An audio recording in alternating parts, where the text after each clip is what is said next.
Pernahkah kamu membayangkan skenario di mana seseorang bertingkah seperti jagoan di depan kamera, tapi diam-diam dompetnya sedang disandera oleh orang yang dia tantang? Kira-kira seperti itulah gambaran paling akurat tentang posisi Jepang saat ini di panggung geopolitik Asia. Di satu sisi, Tokyo terus-menerus mengeluarkan retorika yang keras dan provokatif soal Taiwan. Mereka seolah ingin menunjukkan diri sebagai perisai utama bagi kepentingan blok barat di kawasan Pasifik yang terus bergejolak. Namun di balik layar pertunjukan politik tersebut, angka-angka ekonomi bercerita tentang kepanikan tingkat tinggi yang sedang melanda Tokyo. Hanya karena beberapa kalimat ceroboh dari Perdana Menteri Sanae Takaichi, Beijing memberikan sedikit sentilan yang membuat seluruh roda ekonomi Jepang bergetar hebat.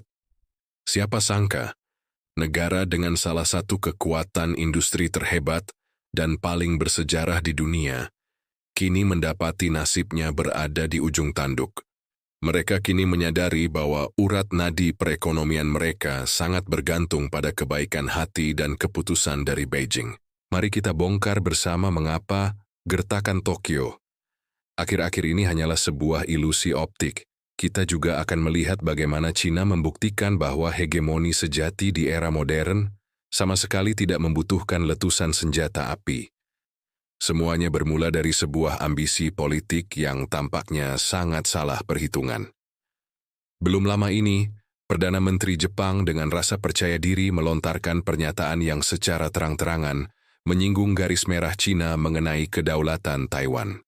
Pernyataan tersebut seolah memberi sinyal tegas bahwa Jepang, tentu saja dengan janji dukungan Amerika Serikat di belakangnya, siap ikut campur jika terjadi eskalasi militer.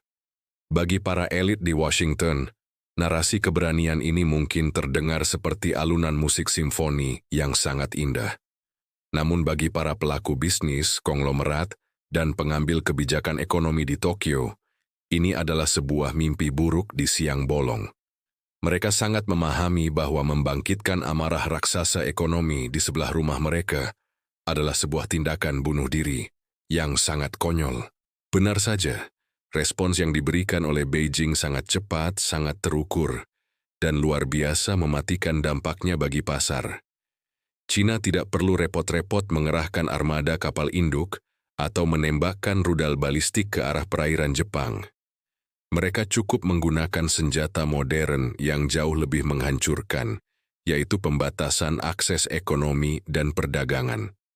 Hanya dalam hitungan hari setelah pernyataan tersebut, gelombang pembatalan perjalanan dari wisatawan Cina menghantam keras industri pariwisata Jepang. Kerugian yang ditimbulkan dari sektor ini saja tidak main-main. Diproyeksikan mencapai angka hampir 200 triliun rupiah. Tempat-tempat wisata ikonik di Tokyo dan Kyoto, yang biasanya menjadi ladang uang kini, mendadak sunyi senyap seolah menjadi kota mati. Tragisnya, hilangnya ratusan triliun dari sektor pariwisata ini, ibaratnya baru sekadar goresan kecil di permukaan kulit perekonomian mereka.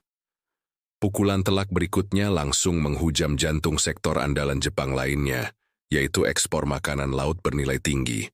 Ketika Beijing mulai memberi sinyal tegas untuk memboikot produk maritim Jepang, para nelayan dan jaringan eksportir raksasa di Tokyo langsung menjerit panik. Coba bayangkan analogi sederhana ini agar kita bisa ikut merasakan kepanikan mereka. Kamu memiliki sebuah restoran mewah yang sangat bergantung pada satu pelanggan super kaya. Lalu tiba-tiba pelanggan itu menolak makan di tempatmu selamanya. Jepang tiba-tiba tersentak oleh realitas pahit bahwa pasar domestik mereka yang populasi mudanya kian menyusut tidak akan pernah mampu menyerap produk-produk laut tersebut. Disinilah letak ironi terbesar sekaligus kejanggalan dari manuver geopolitik Tokyo.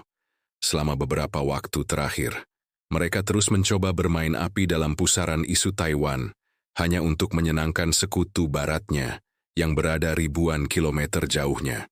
Tapi mereka secara fatal melupakan fakta bahwa bensin yang menghidupi mesin ekonomi mereka sehari-hari sebagian besar disuplai secara langsung oleh pasar Cina. Amerika Serikat mungkin dengan gagah bisa menawarkan payung keamanan militer, dan janji-janji fakta pertahanan yang terdengar manis di telinga. Akan tetapi, Washington jelas tidak akan sudi memborong ribuan ton ikan dari Jepang atau mengirim jutaan turis untuk menyelamatkan perhotelan yang terancam bangkrut. Untuk memahami seberapa dalam Jepang sebenarnya telah terjebak, kita harus melihat bagaimana China membangun sistem ketergantungan ini secara perlahan. China secara sangat cerdas telah merajut jaring ketergantungan ekonomi yang hampir mustahil untuk diputus oleh negara manapun tanpa mengalami pendarahan finansial yang hebat. Saat ini rekam jejak mencatat bahwa China adalah pasar ekspor terbesar kedua bagi Jepang dengan nilai fantastis melebihi 125 miliar dolar Amerika. Angka raksasa ini bukanlah sekadar statistik membosankan di atas kertas laporan keuangan Kementerian Perdagangan. Ini adalah urat nadi kehidupan bagi kelangsungan industri alat berat, mesin presisi, semikonduktor, hingga ekosistem komponen otomotif milik Jepang. Banyak analis usang di Barat yang masih berpikir bahwa China hanyalah sekadar pabrik perakitan raksasa, tempat negara maju mencari buruh murah. Itu adalah narasi masa lalu yang sudah mati dan terkubur rapat sejak 1 dekade yang lalu. Hari ini, wujud asli China adalah sesosok konsumen super raksasa, sekaligus inovator teknologi tingkat tinggi yang menentukan arah kompas pasar global. Mari kita ambil contoh yang paling mudah dipahami dari industri otomotif, yang selama ini menjadi lambang kebanggaan dan identitas kejayaan masyarakat Jepang.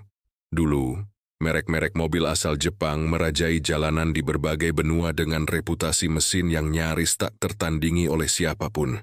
Namun sekarang coba perhatikan dengan seksama bagaimana pesatnya laju inovasi mobil Cina yang terus menggerus habis dominasi tersebut di seluruh penjuru dunia. Pabrikan otomotif Cina saat ini tidak hanya mampu memproduksi kendaraan canggih dengan harga yang jauh lebih masuk akal bagi kantong konsumen. Lebih mengerikan lagi bagi para pesaingnya, mereka juga telah menguasai kendali penuh atas rantai pasok teknologi intinya, termasuk pasokan material langka dan komponen baterai. Jika Tokyo dalam kepanikannya tiba-tiba memutuskan untuk memblokir sepenuhnya rantai pasok dari Cina, demi harga diri politik, apa yang akan terjadi? Lini produksi kebanggaan mereka sendiri di dalam negeri yang justru akan mengalami kelumpuhan total hanya dalam hitungan minggu. Inilah wujud nyata dari kemajuan strategis Cina, di mana mereka berhasil memposisikan diri sebagai pusat gravitasi yang tidak bisa dihindari di Asia. Mereka menerapkan konsep brilian yang sering disebut oleh para pakar ekonomi sebagai strategi sirkulasi ganda. Ibarat sistem peredaran darah manusia yang sangat kompleks, China terus-menerus memperkuat daya konsumsi internalnya yang sangat masif. Pada saat yang bersamaan, daya tarik pasar raksasa ini secara otomatis menyedot negara-negara lain ke dalam jaring ekosistem ekonomi mereka tanpa perlu paksaan militer. Ketika Jepang dengan ceroboh mencoba memutus salah satu pembuluh darah ini demi sebuah manuver politik di Taiwan, efeknya langsung terasa seketika. Bukan Cina yang kesakitan, justru organ ekonomi Jepang sendiri yang mengalami kekurangan oksigen parah dan mulai mengalami gagal fungsi. Langkah elegan Beijing dalam menekan roda ekonomi Jepang membuktikan tingkat kematangan taktik geopolitik mereka yang luar biasa. Mengagumkan. Mereka cukup memainkan tuas kebijakan ekonomi dan volume perdagangan untuk memaksa negara manapun berpikir puluhan ribu kali sebelum berani melanggar kedaulatan mereka.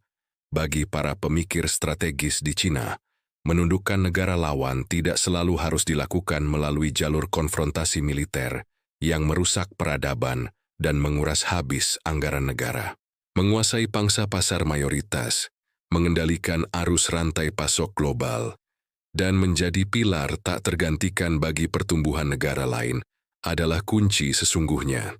Itulah bentuk dominasi paling modern dan paling absolut yang sedang dipraktikkan dengan sangat sempurna oleh Beijing pada saat ini. Ini adalah permainan catur geopolitik tingkat dewa, di mana Beijing terbukti selalu selangkah lebih cerdik dari strategi usang peninggalan era Perang Dingin yang terus dimainkan oleh blok barat.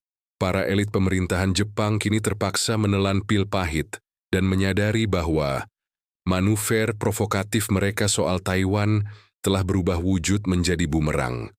Bumerang ini dengan sangat telak telah menghancurkan fondasi ekonomi yang mereka bangun dengan susah payah selama beberapa dekade.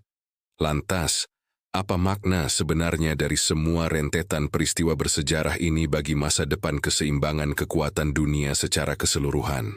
Kisah tragis perekonomian Jepang yang kini meronta-ronta di bawah bayang-bayang ekonomi Cina memberikan satu pelajaran yang sangat berharga bagi seluruh komunitas internasional. Hegemoni blok barat yang selama ini dipimpin dengan gaya angkuh oleh Amerika Serikat sedang menghadapi tembok batas kemampuannya di kawasan Asia Pasifik. Aliansi keamanan yang sekadar mengandalkan pangkalan militer dan fakta pertahanan tertulis tidak lagi cukup untuk menjamin kebangkitan dan kesejahteraan sebuah negara di era modern ini. Negara-negara berkembang di kawasan Asia dan sekitarnya kini mulai membelalakan mata melihat realitas baru yang terpampang di depan mata ini. Mereka paham betul bahwa menentang arus kemajuan teknologi dan ekonomi Cina sama saja dengan menembak kaki sendiri di tengah perlombaan lari maraton global. Ketergantungan ekonomi Tokyo yang begitu akut pada Beijing bukanlah sebuah kelemahan acak yang terjadi begitu saja karena kebetulan sejarah semata.